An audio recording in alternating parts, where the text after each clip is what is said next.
Il-proġett ta' €1,600,000 ra fost l-oħrajn it-tisbiħ tal-ispazji miftuħa li hemm fir-residenza San Vinċenz de Paul u 15,000 metru kwadru ta' asfalt ġdid fil-madwar.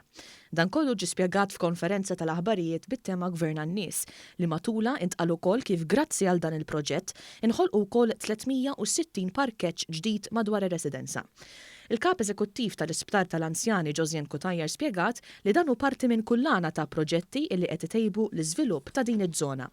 Fakret ukoll kif mill-ġimgħa persuni li huma kompletament imlaqqma kontra il-COVID-19 issa jistgħu jżuru l-qraba tagħhom illi jgħixu San Vinċenz.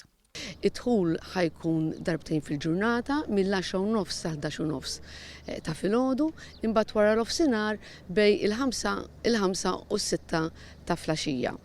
Ġo San Vinċenz id-dħul jibqa' bl-appuntamenti peress li jridu naraw li ma jkollniex iffullara.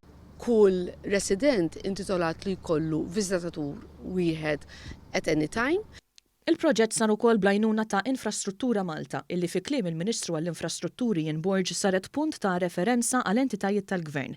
Dan fil-waqt li l-Ministru għall-Anzjani Michael Farrugia qal li dan il-proġett jikkumplimenta investimenti oħra li jsiru kontinwament f'din iż-żona biex il-livell ta' attenzjoni illi jingħataw ir-residenti dejjem titjib. Bħalissa għaddej investiment massiċ ġewwa ir-residenza San Vinċenz de Paul biex nollu il-livell ta' attenzjoni li nagħtu. Mhux biss għar-residenti ta' hawnhekk, imma r-residenti fid-djar fil-komunità, fid-djar tal-Gvern, tal-Knisja, privati u anke eventwalment għall-anzjani fil-komunità b'servizzi ġodda li se nkunu qegħdin nagħtu.